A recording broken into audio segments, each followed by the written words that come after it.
Welcome, my friends, to the Sage of Quay Radio Hour, your home for free and critical thinking, and I'm your host, Mike Williams. Tonight, my good friend and colleague, Cara St. returns to the show. Cara is an author and an alternative researcher. She has two great books out at the moment. One is The Sun Thief, and her most recent title is Dangerous Imagination, Silent Assimilation. Cara is currently working on a workbook, which is a deep and radical follow-up to the original text of Dangerous Imagination. The book is now available for pre-order, and the link is in the show notes below. Tonight's conversation with Cara is wide-ranging as always. She begins our discussion by speaking for the first time about the falling out with her co-author, Harald Kautz-Vella, and why they parted ways. Cara then talks to us about her follow-up to Dangerous Imagination and the deep, radical thinking approaches she is weaving into the workbook, which will cover such topics as the fabrication of history, savior programming, the sun's role in sustaining life, and how humanity can break free of the matrix. And to kick the show off, I asked Cara if she could tell us how and why the partnership with Harald is no longer in play. And here is what she had to say. Harald Kautz-Vella, as you know, is a tremendously interesting guy. He really is. He's just really interesting. But I think he's probably been compromised for a lot longer than I knew, or maybe he's been fighting it for a lot longer than I knew. But I'm going to give you the timeline so that people can kind of understand where I'm coming from with all of this, and how, in fact, he really did attempt to sabotage our project deeply. People kind of don't understand what it is that he did, Well, wait, how is it that sabotaged the project, So I can take us through the numbers in 3 or 4 minutes, and then you'll, I'm sure, have questions. So, no, I haven't talked to Harald since I started trying to slap him around and let him know that he was taken, that something was very, very wrong. And then he issued a video that I still haven't seen because I don't want to see any of that, because that's Harald possessed. That's Harald. That's not Harald, actually. That's something else talking through Harald. And I have no truck with that.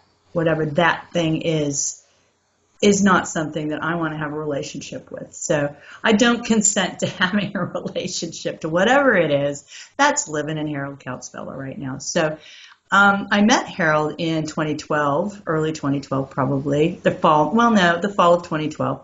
And I met him because he was part of a kind of a small array of translators presented to me by the woman who picked up The Sun Thief and was going to have it translated and published in Germany. And when I saw his name, I absolutely did know that I needed to work with this guy, that this guy was important, and I needed to have him on The Sun Thief. So that's how I operate, as you know. It's really just pure intuition for me. And so I may have said this on a show. I certainly may have said it to you, but it wasn't too long after I decided to have Harald. He was stuck in Norway. He had just given the Open Mind Conference that we ended up having as the basis of his half of Dangerous Imagination, Silent Assimilation, and he couldn't get back. He had no money. So the fact that he was translating this book and my publisher gave him something like 3,000 euros up front meant he could get back to his family, and he was very grateful about that. So I thought, good, that must be why I grabbed him, because he needed it, And it turned out he was a pretty good translator. He really is. And then he sort of what amounts to hitchhiked across Germany and the sea between us and the continent, the British Channel, and showed up on our doorstep to meet me. Just sort of trust in the universe that people were going to take care of him, and in fact they did. So we met him and we talked to him, and he was obviously esoterically very profound, and quite liked him. And then he went back to Germany. It took him about 3 months to do the book, because he wasn't doing anything else, and he'd been paid, and it was something he really, really wanted to do. So fast forward, he actually also, though, can be extremely difficult to work with. He's something of a prima donna. He's something of a control freak. It's okay. Lots of us are like that, okay? And, it just ended up being probably good that he was in Germany and I was here, and life went on. And then we ended up in March, end of February, beginning of March, in Saarbrücken on the same lecture panel. And I took one look at the guy, and I knew we had something we needed to do. I said, Harald, there's something we're supposed to write together. I don't know what it is yet, but there's something. And he agreed. And so I sat down to write my half of Dangerous Imagination, which is the social engineering half. And he decided that he would put in the open mind lecture and add to that. And that is what became the skeleton of the book. But then, Michael, you may remember there was a point at which it came out in English in December of 2012. No, December of this last year, 2014. Yeah, December 2014. You may remember interviewing us and then getting a hold of Harald and him having this big piece of information to deliver that, in fact, the chemtrails were affecting our RNA. Do you remember? And there wasn't anything we could do about it. We were cooked. Yep. You remember that one? Yep. Well, he asked me at the time, he had not finished, well, there were lots of things going on at the time, but he asked me if I could pull the book back off the English market and add that chapter in English, and I absolutely refused to do that because I don't believe that for a second. I'm not putting anything out that says that we're cooked, that we don't have a shot, that we don't have a chance. I don't believe it. It's not true. Okay.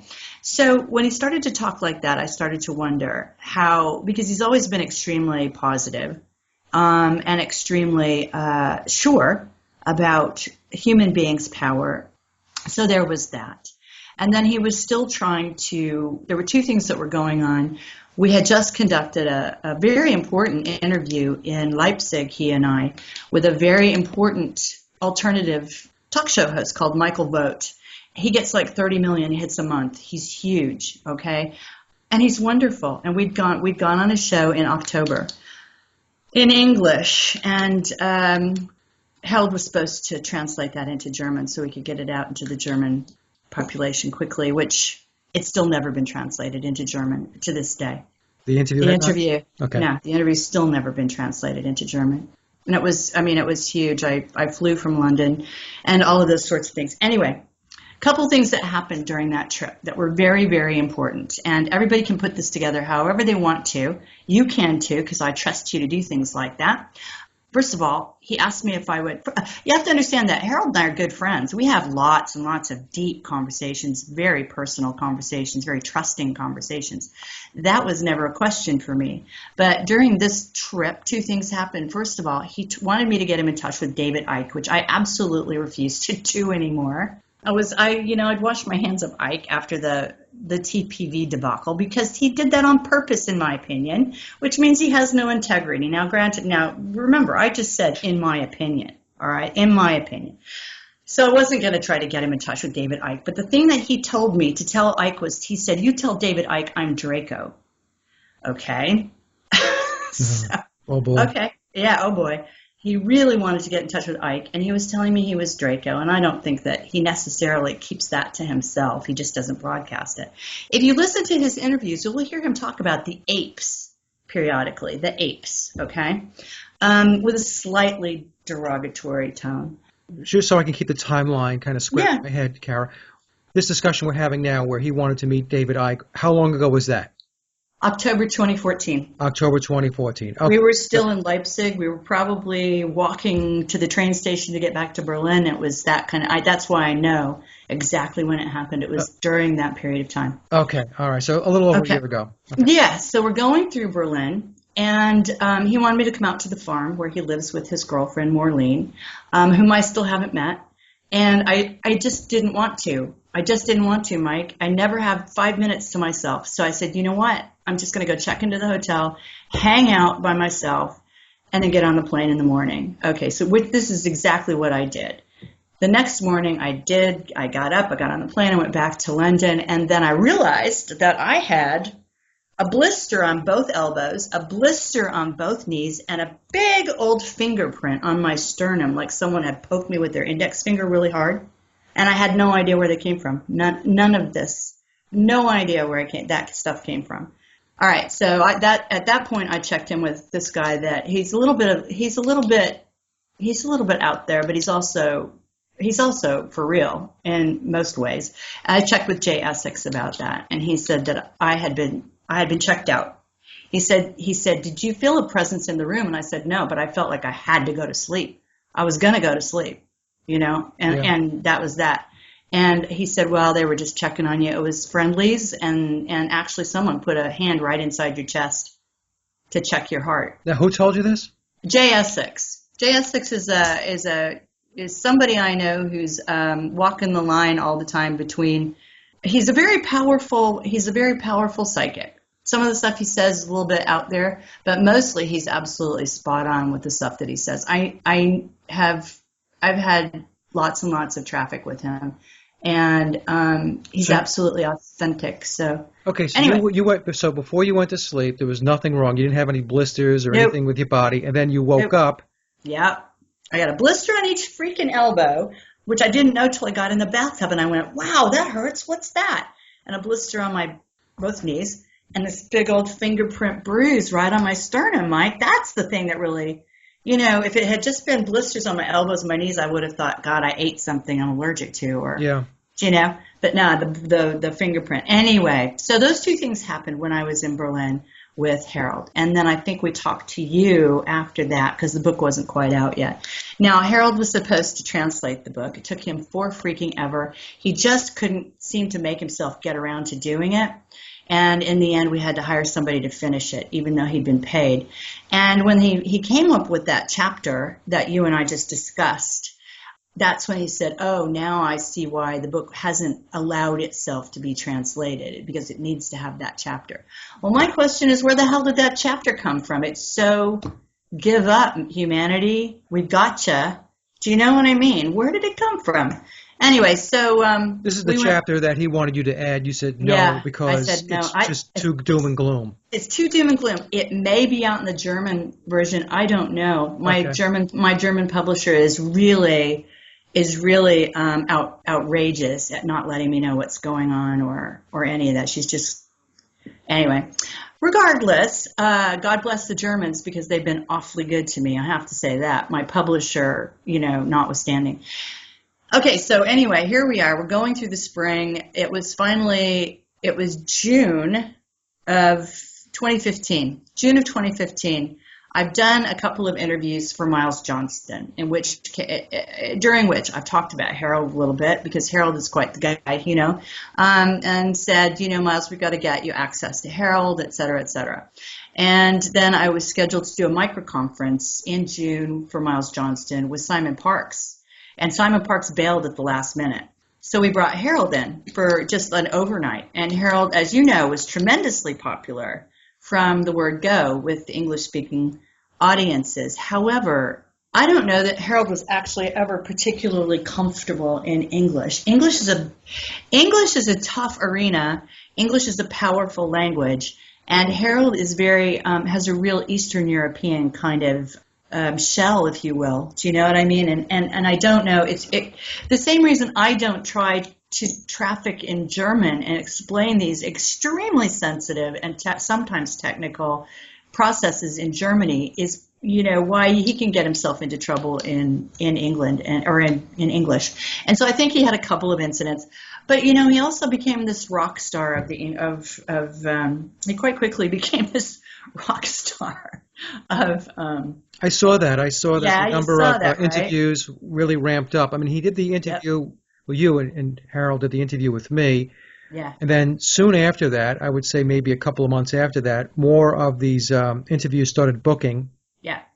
Yeah. And he really started to catch fire. I'll tell you that the interview that he did with me, the original one talking about black goo, is one of the most popular interviews on my channel. It has over 20-something thousand views. Sure. So, yeah, I know that he started to pick up because I didn't watch all of the interviews, but I would see them coming into my YouTube feed. I'm like, oh, well, good for Harald. Yeah. Because that was the intent in the beginning, right? You said to me, we need to get Harald more traction because the message is important. Exactly. And the fact that people wanted to listen to him was nothing but good. Right. Right. At that point. Okay, so then I was supposed to be at the international conference and Miles's film competition this last July, and I couldn't be there. I needed to be in the United States for family reasons, but Harald went. Harald went, and he was there with a couple of super soldiers. I can't remember their names now. That couple, Max Spears and Sarah. Can't remember her last name. I will. Anyway, they're very popular super soldiers.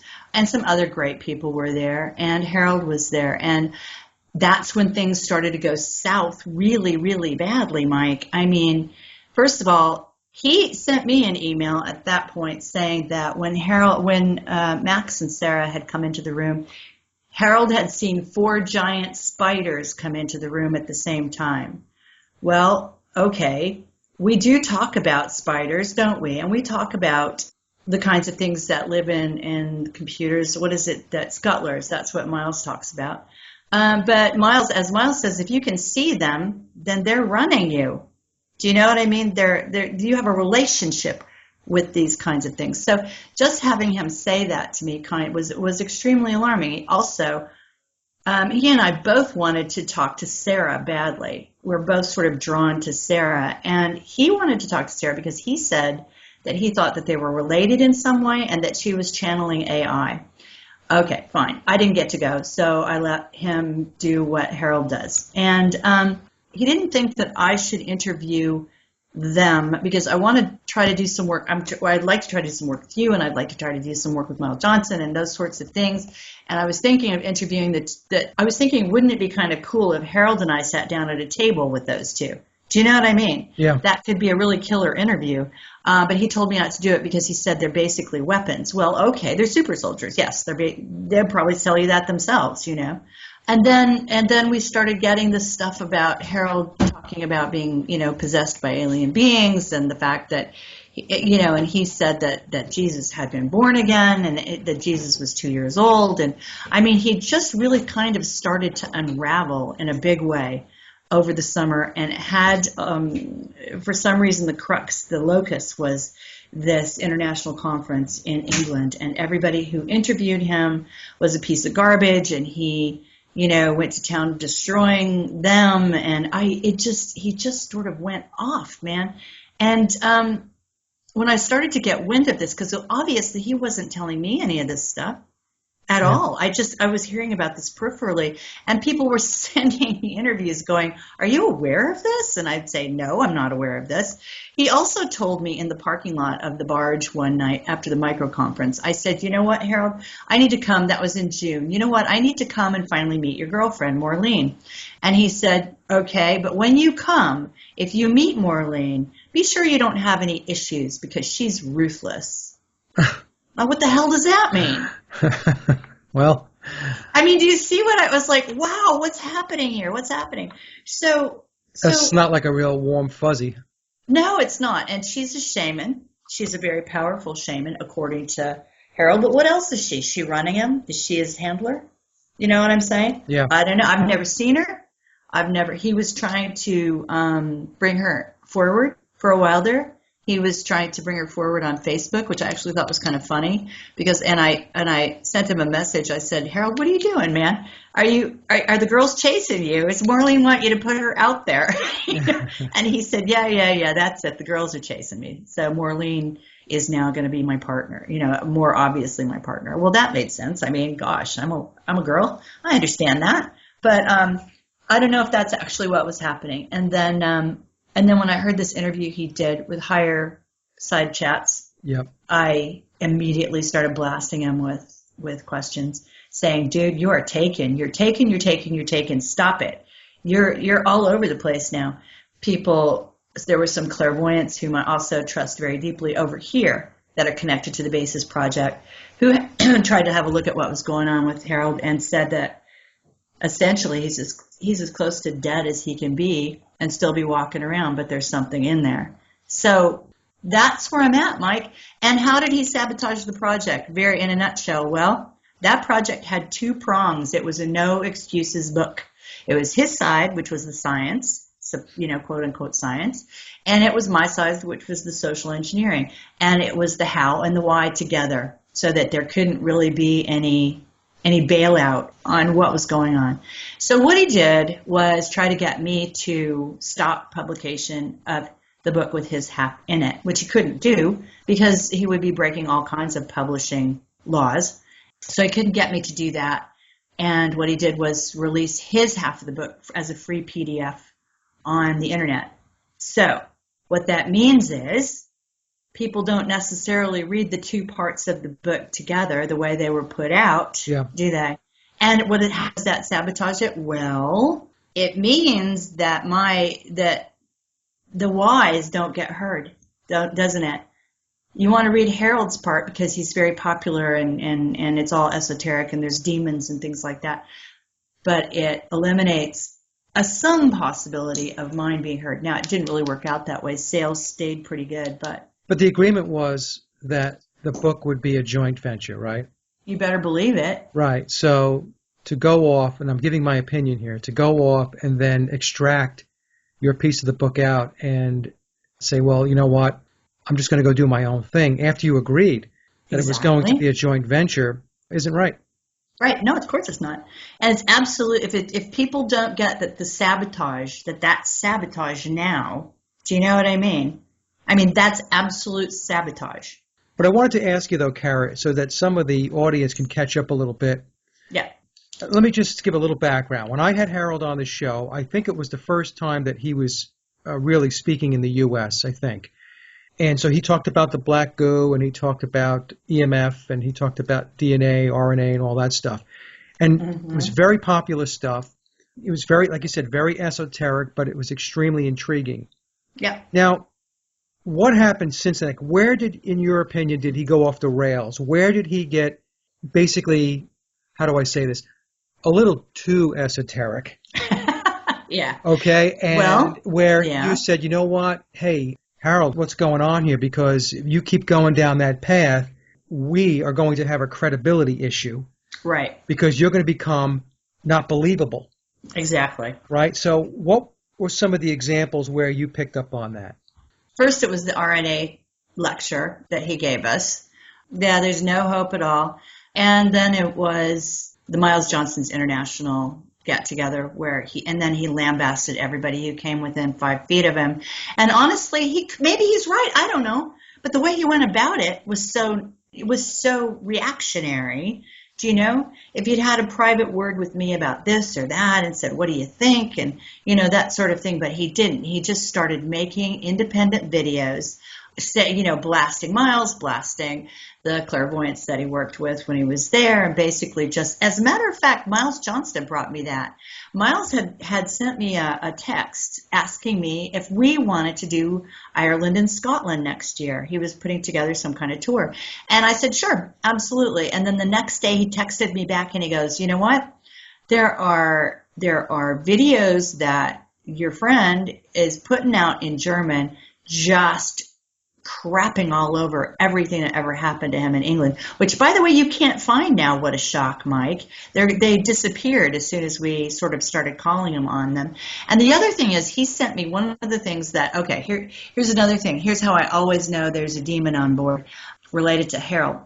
When I started saying, look, you people are backing out, people are dropping invitations, people are, you've just gone too far. You can't, if you're possessed, we got to deal with that. And now you're making an announcement to the world and just all this stuff. You've been taken. We have to do something about it. He sends me back this email, indeed, at the very beginning of which was typically, Harold, look, you go, you do all of those things. It doesn't matter whether we're both there, blah, blah, blah, blah, blah, which of course was not an option for me because it just wasn't. Because my credibility came under fire when his came under fire.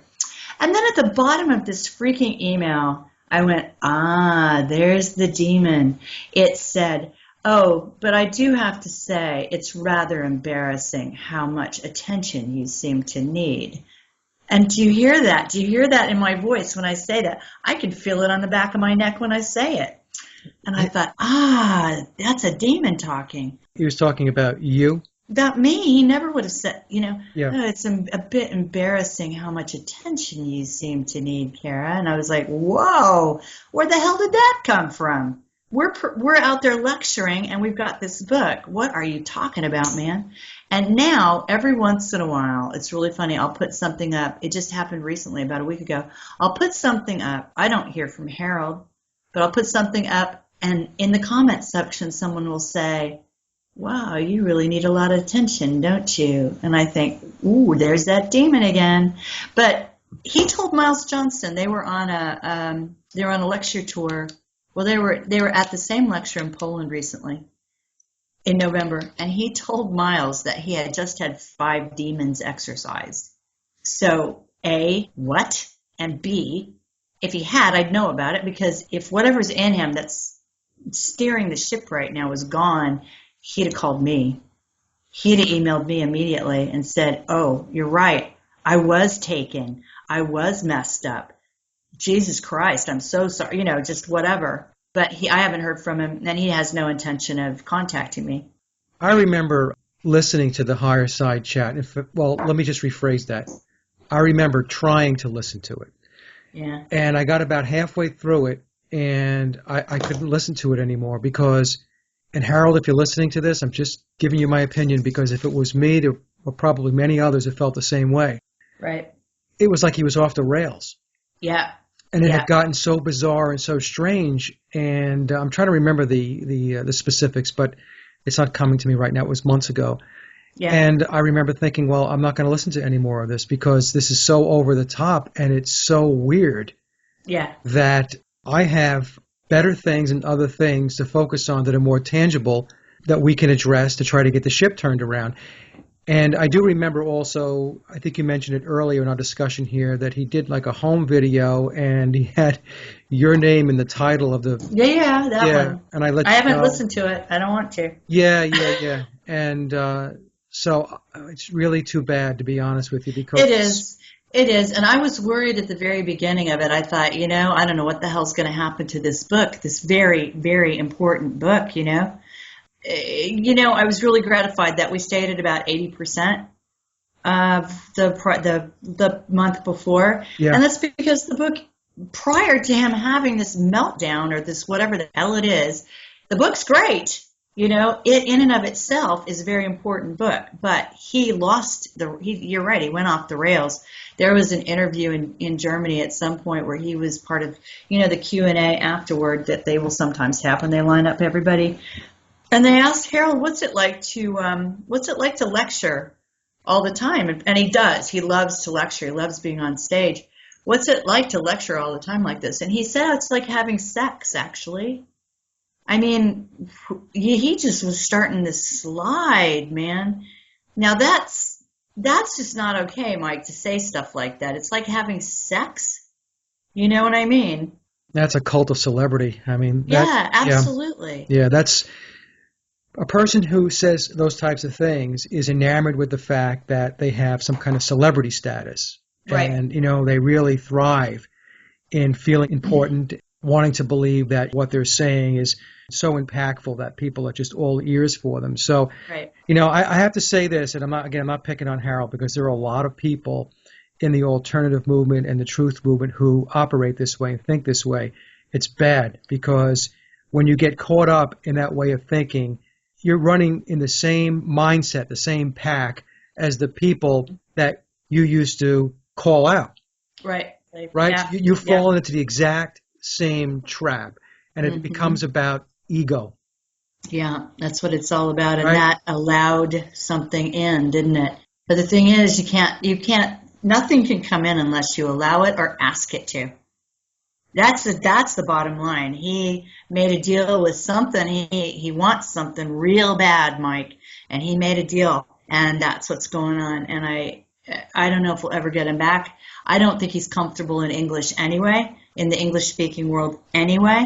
And I think there are a lot of people who are just kind of onto his stuff. And he can't get anywhere in the English-speaking world now unless he makes things right with me, because anything less is going to be extremely suspect. And I am really suspect of Harald Kautz-Vella at this point. He's got this is savior programming. This is savior programming writ large. He's a guru. This is cultist kind of stuff. We talk about the cult of personality in the activist arena everywhere, but certainly in the United States, which is why I came to London. One of the reasons I came to London, because I just couldn't function in the Hollywoodization of what was up with most of the activists in the States. It's just absolute bullshit. It's just part of the deal. It's just part of the negative stuff. So anyway, so that's why I wanted to talk about Harold, because for months and months now, 3 months I suppose, I said I'm not going to talk about it because I have to stay neutral about it. I can't get emotional about it because then I'll get sucked in somehow. I can vouch for that, by the way, Cara. I can vouch for that. Okay, that you did not want to say anything, Right. Because then whatever's got him could get a claw into me, and I don't want that. Well, it also becomes an unproductive tit for tat, right? Yeah. Right. We have moved on. So here's what I'm doing, Mike. Right now, first of all, I'm still teaching, so I've just had 2 or 3 days off. We're on break over here, and trying to get my old body, sort of rusted up a little bit, from 23 9-year-olds beating on me all the time. I love them. Don't get me wrong, I love them. But wow, does that take an effect? I take it out of me. So, but what I'm doing right now on the break, I'm not going to the States. I'm staying in London this year and being with my husband, which is great. I also have some projects I'm working on, as always. Number one, Dangerous Imagination, Silent Assimilation is still a crackerjack book. It is still out there for sale. I just got some feedback from Alfred Levermont Weber about it, which just put me over the moon. I was like, sweet! He's read it. Stuart Swerdlow has read it. That means something to me, okay? They seem to know about it. Good enough, right? Good enough. And so what I decided to do was make a trilogy out of it. I'm calling it the Imagination Chronicles because in the end it has to be positive, Mike. It has to be about recognizing our power again, and reclaiming who we are as cosmic beings, which is rare and beautiful and so freaking important that predators are after us. Please remember that. I mean, there is no such thing as evil has won and we just have to give up and get over it. Not where I'm coming from. Absolutely not. Absolutely not. We're just a prize. We are a prize that they're still after. Evil has not won, or we would know that. So the Imagination Chronicles. The first one's out. That's the one Harald and I did together. The second one I'm working on right now, it's called Dangerous Imagination, Silent Assimilation Workbook. I sent you the rough outline of the chapters I'm working on right now. I hope my friend Mike was a bit blown away by the radical. Hopefully he sees this as radical, because I sure as hell want it to be radical, because I think it needs to be. We need to kick each other out of bed. And what's happened to us is radical. So it's only about fighting fire with fire. Now, for me, for example, the chapter I'm working on right now, there are so many historians out there, Mike, so many people working on the fact that we've had between 300 and 1,000 years of false history inserted into our timeline. Ta-da! Yep. That's number one. Okay, number one is that. That's what I'm working on right now. Well, Cara, before you, let me just say this. When I received your outline, there was two things.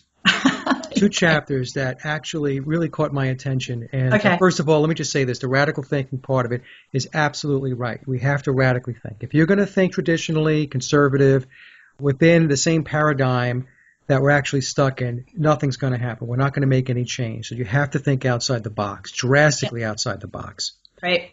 The second thing is when you talked about the great forgetting, I had put a video up, I guess about 2 weeks ago or 3 weeks ago up on the blog, and it was called the Phantom Time Hypothesis.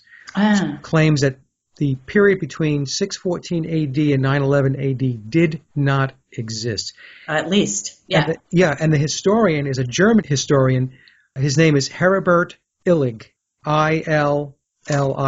And he had, I-L-L-I-G. And this was back in 1986 that he had proposed this and said that part of history, the early medieval times, was all constructed, that it never actually happened. And, of course, the Roman Church was heavily involved in it, other secret societies. So it's very, very interesting. So when I read The Great Forgetting Indeed, and then I recall the post I put up about 2 or 3 weeks ago, it was very weird. I thought to myself, isn't that interesting? Yeah, because that's what's up right now, Mike. We're getting ready to bust through that. Yeah. It's not just me. I'm just doing doing things the way I do them, which is to try to be very sort of common understanding about various things that people can then run with and do their own investigating to whatever level it works for them at that time. Yeah. But the Great Forgetting, actually, it did not make that up. That there was an article put out, I can't remember, or a book. No, that's the title of a book put out a while back, which is true. The Great Forgetting is true, but But it's also false because what the guy's talking about is history that probably, yeah, we forgot it, but did it ever actually exist? You know what I mean? Right. So this is the conundrum. This is where we find ourselves, knowing that history is absolutely unreliable. You cannot use history to quote unquote prove anything, and yet there's also truth there. It has to be. There has to be truth. If there is no truth in what they do to us, the spell won't work. It's black magic, right? And they have to tell us what they're doing in some way, or it just doesn't work. So yes, there is truth in there, and there are people out there doing some tremendous work. And I'm deeply into working on that chapter as well. The list of scholars who absolutely know that our timeline has been monkeyed with is very long and very prestigious, really. And no matter what you might think about Isaac Newton, we all have our opinions about Isaac Newton. Now, he was a chronologist as well, and he knew immediately that things had been messed with. And the way that the people knew things had been messed with were, it was the astronomers. The astronomers were sort of tracking the planets and tracking the phases of the moon and eclipses and things like that, and it didn't add up. It just didn't add up. So they knew something was wrong, and they could identify periods of time that couldn't possibly have happened. So there's 300 to 1,000 years that just didn't happen. Go ahead. Well, I was just going to say, you can, if you want an example, and I'm talking to the audience here, of how history can be altered. All you need to do is look at the current events. Look at what's taking place today. Let's take an example, right? 9/11. There's an official story out there. Well, that official story becomes history if it's allowed to. Right. And so 50 years from now, 100 years from now, when people are reading books or kids are reading history books, if that history is not altered to reflect the actual truth of what happened, then people are going to get the fairy tale version 50 years, 100 years, 200 years from now. So I want people to think about that, because this is how it happens. Now, if they can do things like this in an era where we have all of this technology, we have the ability, we have the internet, we have cameras, we have all of this stuff that allows us to be able to catch these things and correct them. If you go back 100 years ago, or 200 years ago, 500 years ago, 1,000 years ago, that type of technology was not there. So they can basically do whatever it is they wish to do, because they controlled the books, they controlled the publishing, as they do today. Right. So why does this particular chapter, why does this actually matter? Well, you start to stray into territory where it's so big, people can't hold it. Do you know what I mean? Yeah. When you start saying things like there's 1,000 years into, well, one way to think about that is that it's not really 2015, it's 1015. Okay? That's a way to just use the eraser. Then the question becomes, what actually did happen? There's a lot of this stuff is coming out of Russia now, you see.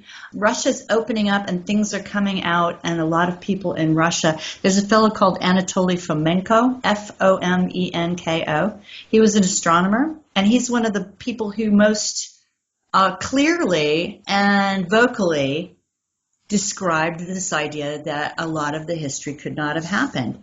Another thing, there's a woman who's working. I have to say this about this woman who's working. She's in Austria right now. I think she's Russian. She's certainly from the Eastern Bloc based on her accent. But her YouTube channel is called New Earth, one word, Newearth, The Survivors, okay? And she is doing she's only one of my sources, but she is doing absolutely phenomenal work in revealing the fact that like for example, survivors of Atlantis had been with us until as late as 200 years ago, all over the globe, Mike, and she can prove it. You just have to go through her work step by step. So one of the things I'm doing is with her and some other people, Fomenko and some other people, is trying to sort of extract enough of a path so that people will understand why I think that this is the case and where they need to go to find out some more about it. And there's 9 chapters in this workbook. That's why I call it the workbook, that are very much like that. There were the Council of Nicaea. We all should know what what a hatchet job on the human race happened at the Council of Nicaea when they decided, quote unquote, which form of Christianity they were going to lay on us, essentially. Not which one was right, which one they were going to lay on us. Yeah, or which whether Jesus was God or not. Yeah. Yeah, which story they were going to give us. So Right. at that time, I think we moved to the Gregorian calendar, and when they developed a calendar, they could tell us anything they wanted to tell us. Here's the calendar. This is what it is, and this is a population that may or may not know anything about calendars or history or any of that stuff. And there were two Jesuits, actually, surprise, surprise, who were heavily involved in the fabrication of the last 1,000 years. I'm going to tell you their last names. You can look them up. One was called Scaliger, Scalager, or Scaliger. It's probably Scaliger. And the other one's called Pitavius, Pitavius. Those were two Jesuits whose mission appears to have been to rewrite history. There's another thing we need to know. If you look at documents, this is something that the New Earth person, who's prolific and yet elusive at the same time, I may go to Austria to interview her. She doesn't want her. She wants no fame. That's the problem. You've got to go where she is and talk to her. She doesn't want any fame. So she's prolific, but she's a bit elusive. Anyway, it was such that one of the ways to write Jesus Christ post Council of Nicaea was Eusus with an I. And in one of the ways that people dated documents to indicate that it was post Jesus Christ wasn't AD. It was with a little tiny I at the beginning of the date. So if you take a looking glass to many, many documents, millions of documents from the Middle Ages, what you're not seeing 1492. You're not seeing 16 something or 13 something. If you look very carefully, you're seeing a little tiny dotted I and then 3 digits. Yeah. Okay? That's not 1635. That's 635 years after the birth of Christ. That's what that little I means. Okay? But if you let those sorts of misunderstandings go, then it's easy to insert 1,000 years. One of the reasons Thomas Sheridan is somebody I really admire, although some of the stuff that he gets off into, I think is kind of a red herring. But by and large, the guy's spot on. If you have a chance to listen to him, he says, and I agree, that every monarchy around the world is of the same bloodline, probably of the Prussian bloodline, which God knows what that actually is. But this 1,000 years was manufactured to justify the rulers in place for the last 200 years. Yeah. Yeah. So, and how would we know? How would we know, Mike? Because we got put in these schools. How the hell would we know? We got lined up in these desks and fed whatever the hell they wanted to feed us, and that's what they're still doing. Right. That was my example with 9/11. I mean, 100 years from now, you're going to look at that. How are you going to know? That's what they fed you.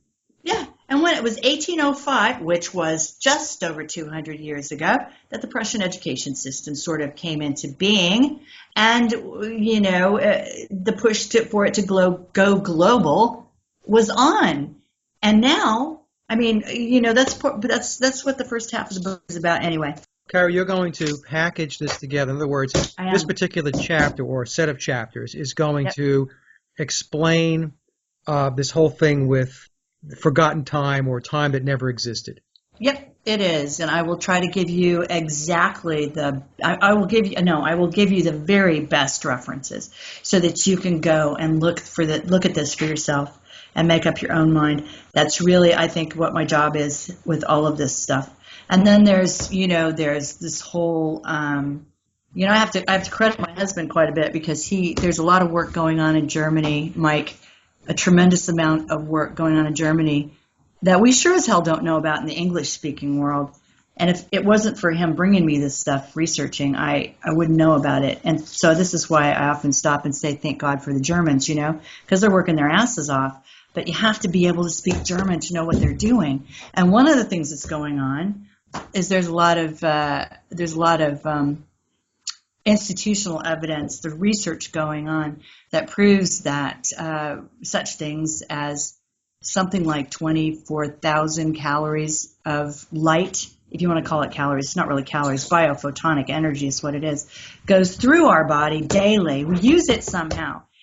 We use it somehow, and that's in comparison to what? 1,500 calories of quote-unquote food that actually goes into our body. I think that one of my chapters is how do human beings actually sustain themselves? If you see that one right in front of you, that has probably some of the most radical statements it will have at the beginning of the chapter that you will read in the book. There's a fellow called Jericho Sunfire. He's says, and I believe him, but he says after 17 years of trying, he is a well-established breatharian. He calls it inedia, not eating, and he calls it the big secret. Yeah. He calls it the big secret, and if he says all that's wrong with the world would fall if we only knew the big secret. This was the other one that I mentioned earlier. There was 2 chapter topics in the outline that you sent me that resonated with me. Now, it was a film that came out earlier in 2015, and I bought it, and it's called In the Beginning There Was Light. Is it possible to live on light alone? Yep, I saw it. Okay. Brilliant. Brilliant. Thank you for pushing that film. Yeah, no, I bought the film, and it's a brilliant, brilliant film. Good. And when you had this as part of your outline, I thought to myself, bingo, there we go again. Mm-hmm. Brilliant minds think alike. Well, this is what it is. This is what it is. And the other thing that Sunfire says is every time we walk outside, when we move, we're creating something. We're creating energy when we move, as long as we're in the presence of the sun. Right. Now, let's go all the way back to my first topic, Mike, which is why the hell are they trying to get between us and the sun? Oh, yeah. With chemtrailing. Yeah. Okay? They're cutting us off from something that nourishes us, from something that we use to materialize, to manifest on this planet. It's all about the sun. Yeah. It's all about the sun because it's all about the light. We are creatures of light. Rudolf Steiner, who I bring up every once in a while, he said it's all about the breath. The whole secret is in the breath. Now, in 1924, he kind of left us with that, with us not knowing what the heck he was talking about. But he said that more than once. The secret is in the breath. It's all about the breath. And if we in fact if it has been proven that 24,000 units of biophotonic energy goes through our bodies every day, Jericho Sunfire says we're a filter, the human body is a filter, then why the hell do we need this other stuff, this junk that they pour into us? Now, I have to always say this, Mike, when I say this on a radio show or on a television show, we live in a belief system, and belief systems are mighty powerful, and they can kill you if you're not very, very careful. So Mike and I are not espousing that you should stop eating. The way I look at this stuff, and you tell me if you agree, okay, these are hidden or occulted elements of existence that we do not know about because they have been suppressed. Yes. And Cara's exactly right, that there's a reason why they keep blocking the sun with chemtrails. Now, I know there are many aspects with regard to why they chemtrail, but one of them, and I do believe is one of the most important, is the fact that they do not want the sun to be what it really is to humanity, which is a lifeline. Yep. Right? So they want to cut that cord so that it makes us even weaker, if you will, and it makes us more dependent on whatever it is that they're going to push out to say, look, this is the food you're going to eat. That's how I look at this, is that there's more room, a lot more room for us to investigate and research and find out more about what existence really is, because it's not what we've been taught. That's for sure. No, absolutely not. And I'll tell you something else. Remember that when you go to look up this guy's stuff on YouTube, and I hope you will, I'll put down some links for you. It's not Jazz Muheen and all those people. This who are very new agey. This guy was a professional rugby league player, okay, who came out of the ghettos of London and took 17 years to get where he was going.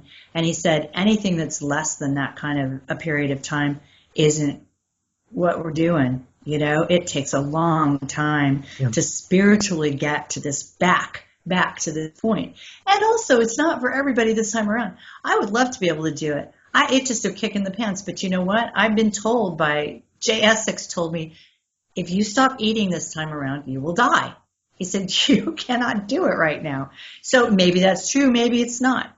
The main thing is in going through the journey that I'm going to take people through in that chapter, they will really understand that human beings are sustained by way more than Mickey D's cheeseburgers, okay? That's poison. That all of this stuff, if it didn't come out of the ground, in my opinion, if it's got a face and a mother, I don't know if you're a vegetarian or not, Mike, but if it had a face and a mother, we ought not to be eating it, because I don't believe that life feeds on life. I think that's a big con. I think it's, especially based on the fact that biophotons are probably the primary source of our sustenance on the planet. Your saliva. See, this is another thing that's been picked up by the mighty Bonacci. Bonacci talks to this guy all the time too. He interviews Jericho all the time as well. But he says that we make 8 cups of saliva every day. When it says drink 8 glasses of water, we make 8 cups of saliva. So is that really what we mean, or really what was intended? I don't know. But we really need to get in there and figure out what's going on here. And we need to get in there and figure it out fast. And that's just about breaking free of the entrainment. One of the examples I use about what it can look like is, remember when Britney Spears shaved her head and went after that car with an umbrella? Yep. I mean, that's what it looks like when you break programming. It's not pretty. It's not necessarily pretty. It's sort of sudden and jarring and violent, but there was something about that moment that was also someone saying, I don't consent anymore. Yeah, and that's what happens when the programming, see, that's why they have to continue the programming, because it's not a natural state of being. Right. Because your true self wants to constantly come out, wants to break out, it wants to express itself. So they constantly, when I say they, I'm talking about the controllers and those that the puppet masters behind the matrix. That's why they continually have to push humanity down with their programming through the media and people like Britney Spears, Miley Cyrus. It's through actual mind control programs that these young ladies and a lot of these young kids, these celebrities and so on, that they're in these programs, is what I'm saying. Yeah, I don't think they want to do this stuff, honestly. No, they don't want to do this stuff. And I think they don't have a choice. Right, they don't have a choice. And so what happens is they're very conflicted people. And that's why you see things like what happened with Britney Spears is they unravel because this is not where they want to be. And they're trying to break out. So what else caught your attention there on the lineup there, Michael?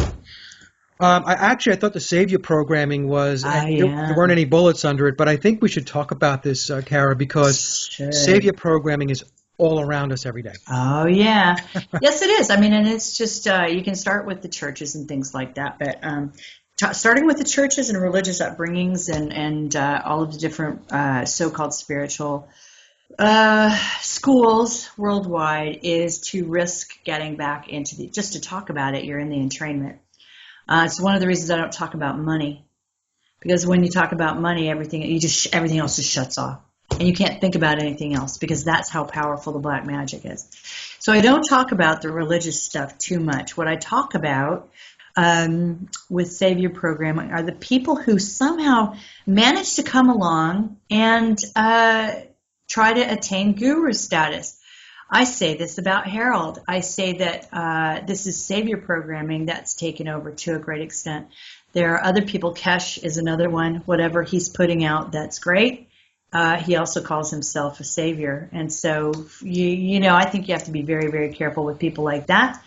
I can't remember who else I've got. Simon Parks can very much come off like a savior. He talks about meditating CERN into submission. I don't know. Well, politicians too. Politicians, but people. Yeah, any politician. Yeah. Sure. And that's actually something we can talk about, Michael, because one of the things I get really fed up with is this idea that people don't understand. Listen, let me give you an example of how addicted we get to this stuff, okay? And I'm going to use my beautiful, lovely, wonderful mother to make this example. God love her. Look, the sacrifice she made for the world was huge. But we would talk about something that she had seen she was looking at on CNN, some piece of trauma that they were trotting out, and oh, isn't it horrible? And she would be distraught and staring at the screen and things like that. And I would say to her, Mom, you realize this is all bullshit, right? There's nothing on there that isn't absolute bullshit that you're looking at. You do know that, right? And she would look at me and she would literally say, yes, I do know that. And I believed her. And then, like a magnet, her head would go back around toward the television and she would be, captured again and clucking her tongue about whatever it was that was so horrible. Do you see what I'm saying? Yeah. This is how addictive it is, what they do to us.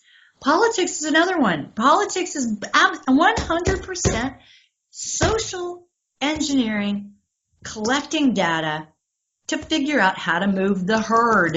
And it's savior programming. That guy he's going to save us. He's going to pull us out of all the pain and suffering. That we have it going on right now in this country. Just real quick, Cara. Yeah. Trump, go ahead. right? Yeah. Trump. Right. Trump is going to be the savior. We're going to put a new head on a body in the Oval Office. Right. And because of the words that he's saying.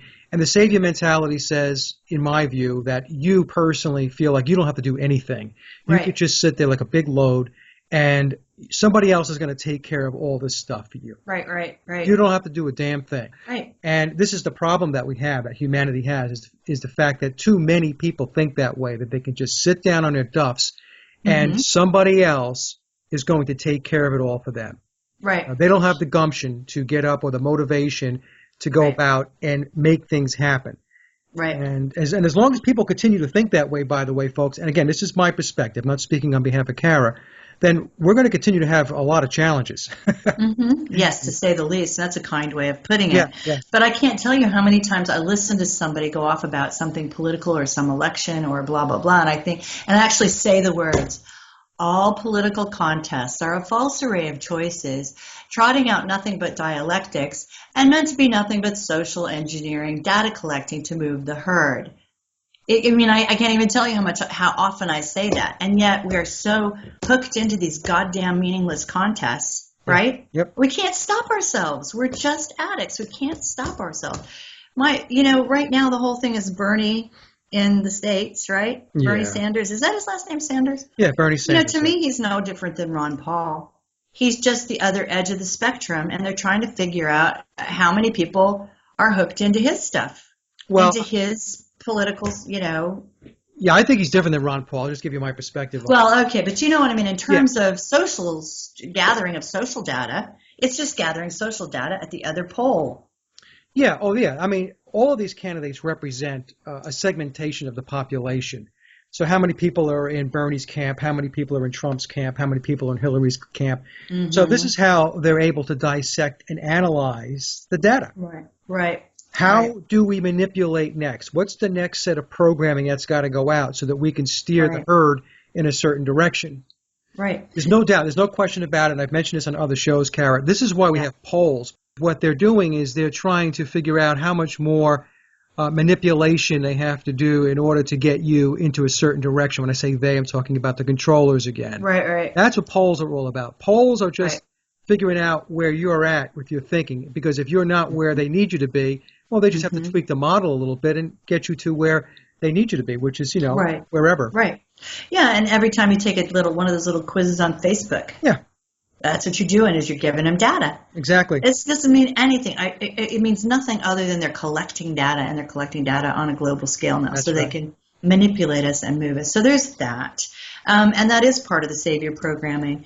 And that started with because while I'm writing this chapter on history, I hate to actually try to nail anything down right now. For example, in my chapter on Prussian education system, I do a timeline on the people who brought up this idea of compulsory education and being educated for the benefit of the state and all of that, and I take it back to Plato. But how the hell do we know what he said, or if he even existed? Mike, do you know what I'm saying? Right. All of that could be just a big old line of crap to have us believe that it had been thought of before and justification. So we really just have to dig through all this stuff and try to figure out for ourselves what is actually real. Yeah, so the savior programming, Somebody else who's doing that big time right now is Stephen Greer. Have you noticed this with him? You know who I mean. His name's Dr. Stephen Greer. I know. He looks like, to me, I'm going to say this, I'll probably get in trouble psychically, but the guy has always looked to me like a giant reptile in a human suit anyway, with the bulging reptilian everything. I keep waiting for his tail to come out somewhere. But it's even more so now. And I know a couple of people, including Miles Johnston, who have seen him speak here in London recently. And he's doing these lectures wherein he asks you to invite the alien into your heart. Yeah. And we're not going to get anywhere until we invite the aliens into our hearts. Yeah. And then after he trots that business out, he says, I'm going to play for you now this communication between us and the aliens that I have. And so he emits this massively destructive, razor-sharp frequency at the audience and actually paralyzes you. It's horrific, I'm told. I haven't been part of it. But those of you who might be getting ready to go see Dr. Stephen Greer, be aware that this will happen to you. He will play over the loudspeakers this tone that he claims is alien in nature that will cause you to be profoundly uncomfortable and just about paralyzed. You will not be able to move. And it goes on for quite some time, I'm told. You don't have to convince me about him. I never, ever put any stock into Stephen Greer. I always thought that he was disinformation, that he works for an alphabet agency or maybe multiple alphabet agencies. And the thing that, very early on when he would go and do his lectures and he would say, and I was invited to speak to the Joint Chiefs of Staff about aliens and about UFOs and everything else. And I thought to myself, really? Why? You? The Joint Chiefs of Staff didn't know anything about the aliens or the UFOs. They had to bring you in. And by the way, he's a former MD, right? Yeah. So the whole thing is just concocted. Yeah. And he's put out there because people resonate with him because, he was a doctor and now look what he's doing. He's into aliens and he wrote that book. I think the book was called Disclosure. And but look, my thoughts on Stephen Greer, right? Mm-hmm. A time waster. I wouldn't spend any time on anything that man says because I believe it's all disinformation. Well, I think the most important thing to and I will do the Savior programming at length in the book, but the most important thing to bear in mind is that what they want, what the predator, and I think that it's, I say the predator, but it's also kind of a succubus type predator. What they want more than anything is for us to forget that we have any sovereignty at all, that we have any power over anything. And so this entrainment that we've got that someone from outside is going to have to come and save us because we're too stupid or powerless or whatever to do it on our own, they have everything invested in that. They have everything invested in that. So the minute you don't buy into that anymore, and then you know that you really know that we can save ourselves and you can save yourself, you're breaking a big piece of entrainment, and you'll notice when it starts to come over you again, look around at the society and see what's built upon those sorts of things, what leads you back to someone who can come and rescue you. Yeah. It goes on constantly. And the reality is we're more powerful and mightier than anything else that's out there right now. That's the reality. So, so the Savior programming is a very big part of Stuart Sverdlow, whatever you may or may not think of him. I haven't actually investigated him too thoroughly, but he just did a basis interview.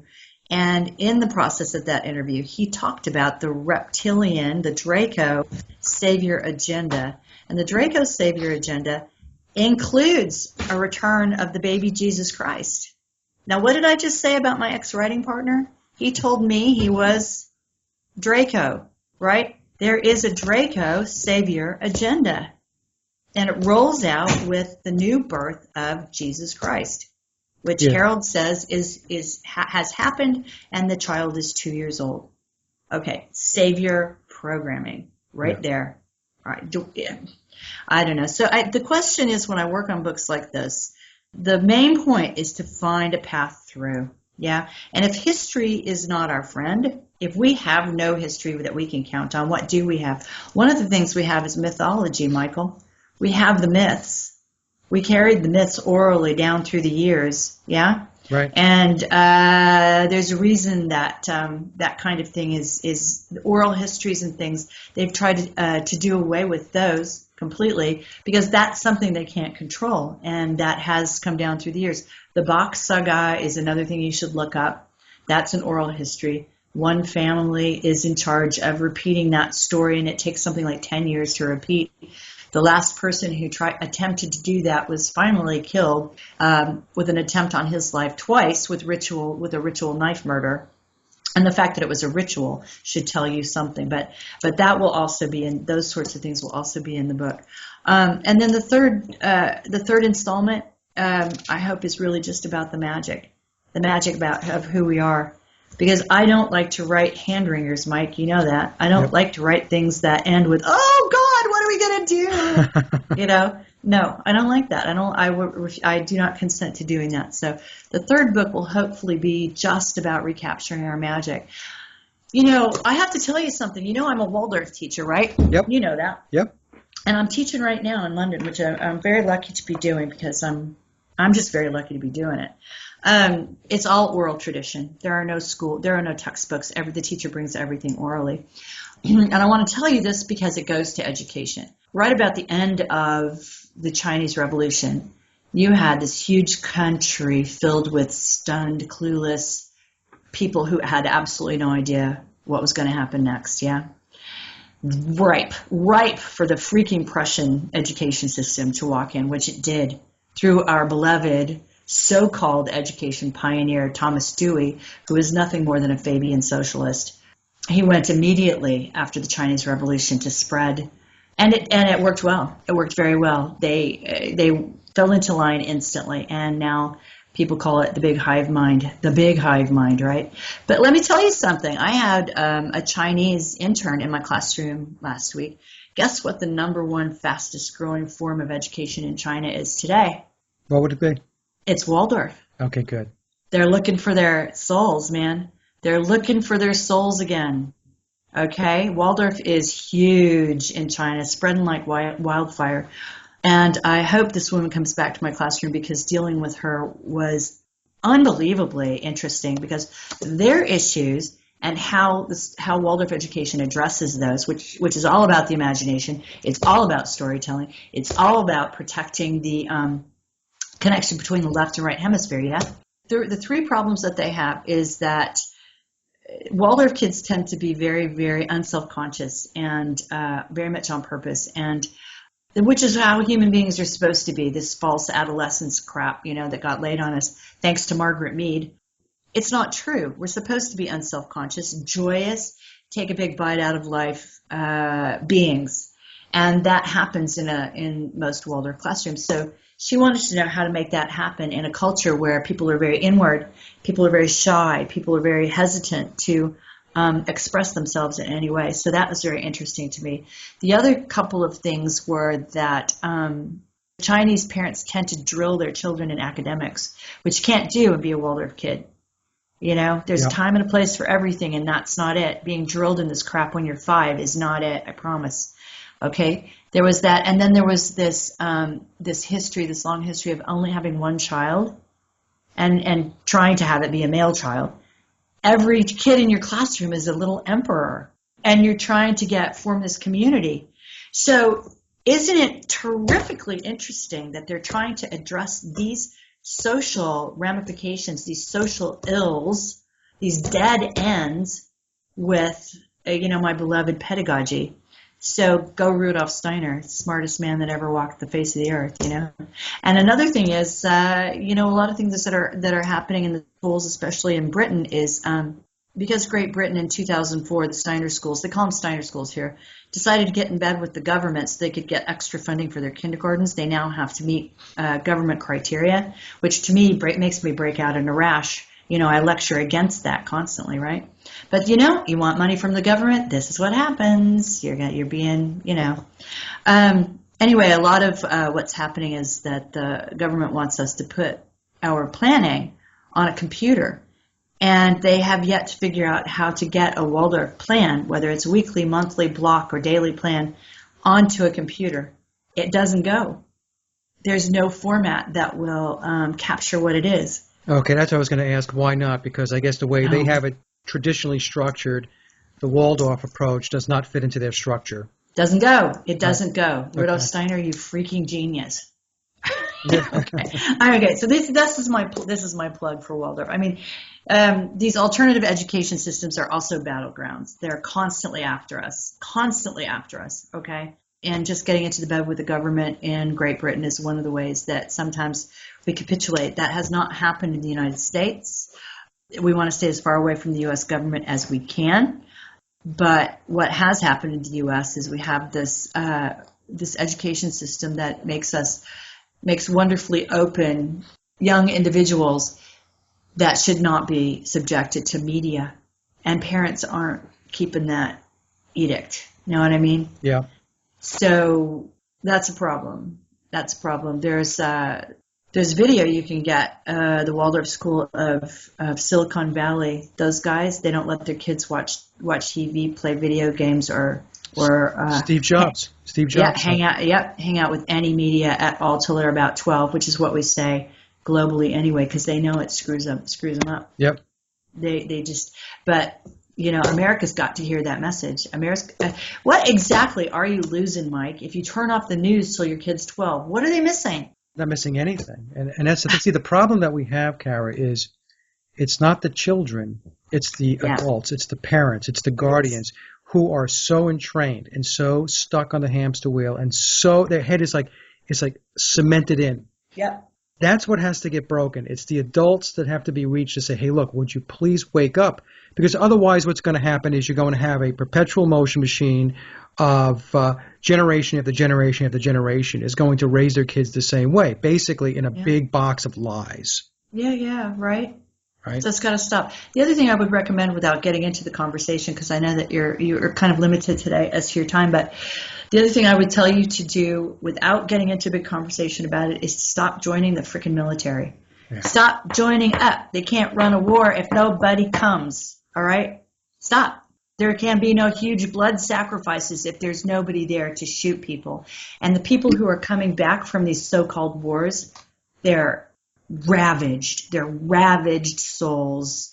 You're not doing anything patriotic. You're not doing anything good. You're not doing anything productive. You're just sending your sons and your daughters to be absolutely torn to shreds by demonic principles. So stop, we want peace. We want peace, Michael. Stop joining the freaking military. Right. If there's no military force, maybe we have a chance. It's so easy. You want peace? Stop joining up, man. They're always promoting war. I mean, it's everything. It's on TV. It's in the magazines. It's on the radio. It's by a hat with the Air Force, Marines, Army on it. All of this stuff, bumper stickers. And what people don't understand is that what's going on here is you're not fighting for democracy. You're not fighting for freedom. What you're doing is you are furthering the agenda of imperialists who are looking to colonize the world. End of discussion. And to protect and also to grow the profits of the corporatocracy that is totally in bed with what's going on across the world with these wars. And what happens is, your kid comes home, while they're in the military, they've got them on cocktails of psychotropics, which cocktails means 2, 3, 4 different types of psychotropics. They come home, they're maimed, and then they want to make it sound and look really good by saying, hey, you got your legs blown off. You know what? We're going to put 2 prosthetic devices on you, and you're good to go. And it's really a sick, very sick depiction and portrayal of what they're really being used for. Exactly. And it's the blood too, Mike. It is the blood. It's the blood sacrifices. And it's unbelievable what's going on, And they want to show you a Special Olympics where a bunch of guys or gals were maimed in war, and because they can, play basketball in a wheelchair, don't get me wrong. I'm really glad that person who was an amputee can do that. But my point being is they shouldn't be in a wheelchair. That's right. Okay, that's right. They should have their legs. They should have their arms. They should their body should be intact. And it's just, folks, listen to me, okay? I go off on the rails on this thing. Think about it, okay? Because we're not spreading freedom. No, and we have a predator who lives on blood, those blood rituals, the energy from those blood rituals. That's, just a big part of it as well. Yep. Not so. Okay. The other thing I want to tell you, because I know, like I said, I know you're limited today, but there's another project in the works that probably won't come out till 2017. I am really lucky. Have you ever interviewed Maria Wheatley? I have not. She's a friend of mine on Facebook, but I have not. You need to. Okay. You need to interview the both of us in about early 2017 because we're working on something together. Maria and I are working on a book. It's called Guardians of Fire and Blood, The Search for the Celtic Heart. All right. And as you know, Maria is a master dowser, and she's an amazing, I want to call her a guardian of Avebury, but I don't think she likes to call herself guardian of anything. And she and I are going to retrace her steps a little bit in terms of looking for some of the stuff that she's been looking for. She wants to find the Celtic heart. She thinks together we can do it. I believe her. Let's go, right? Let's go. I'm going to, she's going to lecture in Belfast in March or April, something like that. I think I'm going to try to get over there with her because we want to visit the site of the Battle of the Boyne. Do you know about the Battle of the Boyne? No. William, supposedly it was a real battle, but it wasn't. It was a ritualistic battle. Anyway, we'll talk about that at another time. But yes, the Battle of the Boyne was actually a ritualistic battle. Miles thinks it was a battle that actually discussed an alien entity coming to the planet. And frankly, one of my chapters is on CERN and Kali and how that all fits together, Kali and Shiva and CERN. We had a long talk about this, and we kind of figured out and fit together that this thing that went up on the side of the Empire State Building, remember that? Yeah, Kali? yeah, on they the projected okay. The goddess Kali. Well, the guy that supposedly put that up, his last name was Psi Hoyos, and I took that apart as Psi meaning particle physics. Hoy is a boat that conveys goods along rivers in Scotland. It's a very old word, and OS being operating system. And so then we started talking about the Battle of the Boyne and how that was a ritual enactment of that caliber, celebrating or manifesting an artificial intelligence that came to this planet. Oh, okay. So, and them putting it on the side of the Empire State Building is just them having to tell us what they're doing to us. Yeah? So there's a chapter in there on CERN and Kali. And you have to know that Kali, by the way, is the name of the infrastructure that does the delicate calibrations inside CERN. They call it Kali. Yeah. And there's a statue of Shiva outside that building. So it's all about, Yeah, well, Kali, the goddess Kali is about change and transformation, but they don't tell you what kind of change and transformation right. they have planned. Right. Okay? What are they doing? Exactly, right? exactly. It's doing? change and transformation, but it may not be, good for humanity. Exactly. And some people think that they're trying to open up a Stargate. Yeah. What is it? An Einstein-Rosen bridge and all of that. Yeah. My speculation, Mike, and I don't know, people might laugh at me when I say this, but I speculate that human beings don't need Stargates. I don't think we need them. I think others need them to get here, back and forth. I don't think we need them because we have a relationship to a pretty powerful Stargate. That's the sun. You know what I'm saying? I mean, there's another radical statement for you. I don't think that human beings actually need Stargates, right? But other people do, and maybe, I don't know, maybe they're trying to punch their way off the planet. My sense has never been that CERN is a big threat. Again, another radical statement. But people... Go ahead. I was going to say that the stuff that they know, and when I'm talking about they again, I'm talking about the quote-unquote the controllers, what they know and what they do is so far beyond anything that most people think about on any given day. It's incomprehensible to most people.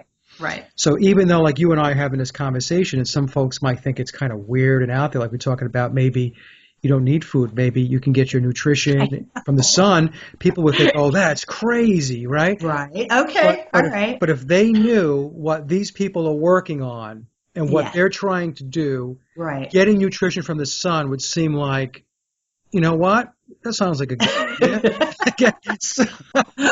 They have no comprehension of what these people are engaged in, and it's I know, and that's why this is a workbook, and that's why I'm slapping people up the side of the head with the radical statements to begin with, and then working my way back down every chapter to something that might be more palatable. But the reality is, this is where we live. Okay? This is where we live. We're watching our children die. Yeah, we are. I know we are. Admit it out there.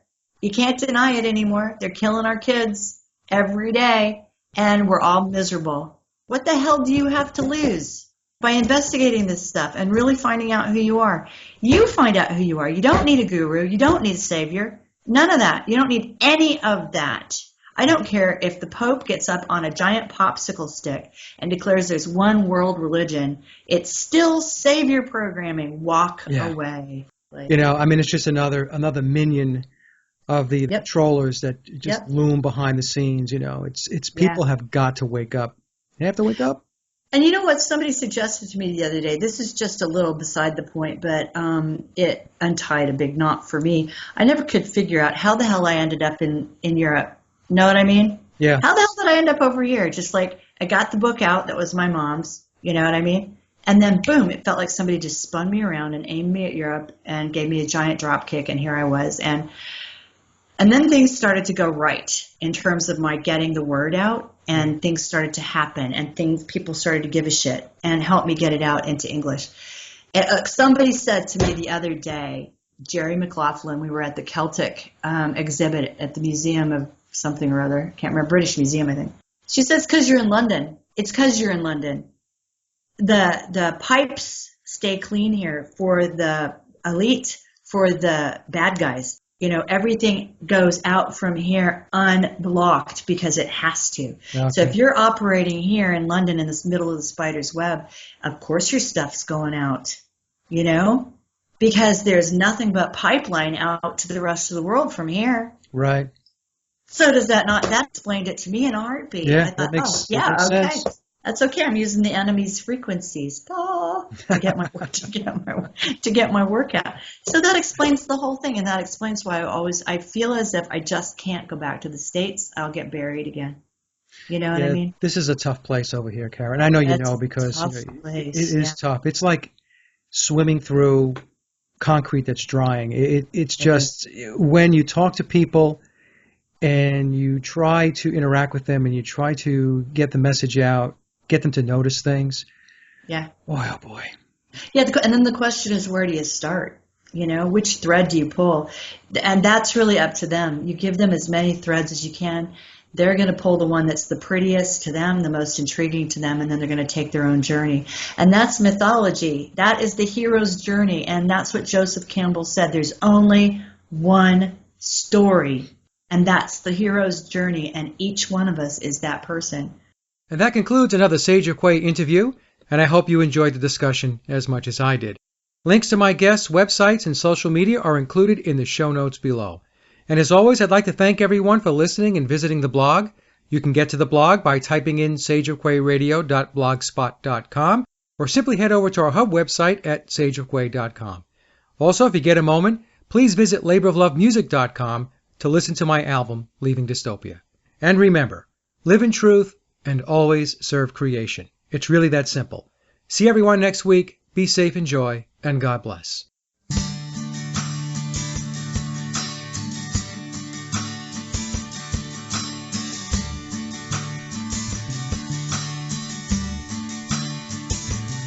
Sometimes I feel so tired,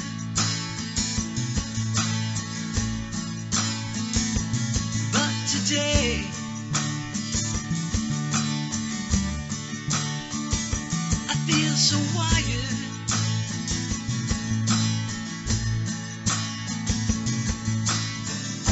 And I look through my crystal ball. All I see is that wall. So many people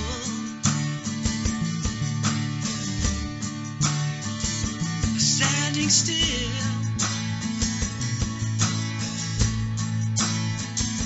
drifting away. They lost their will.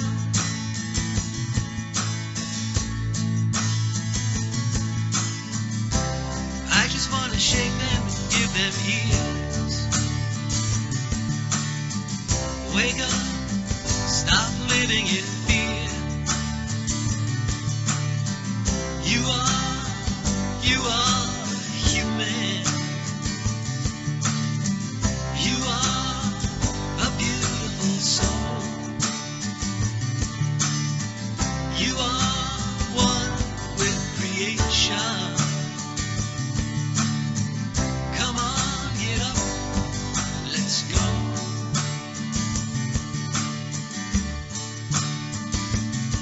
Sometimes I feel so cheated.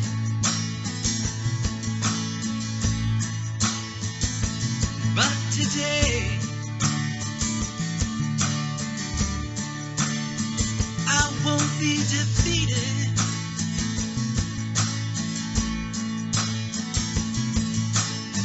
I cut the chains and I break free. Open your eyes and you will see. You are human.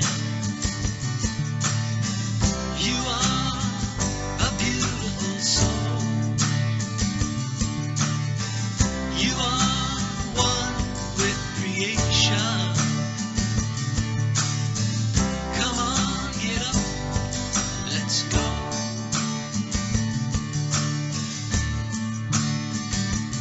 We are here to live and learn. Another life, another turn.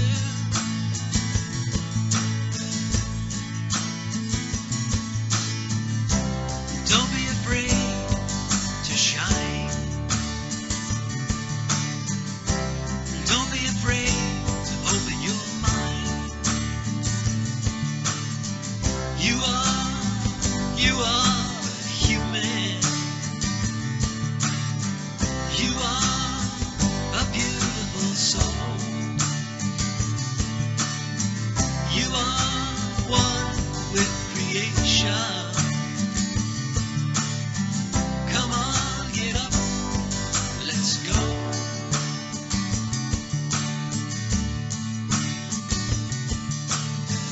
You are a beautiful soul.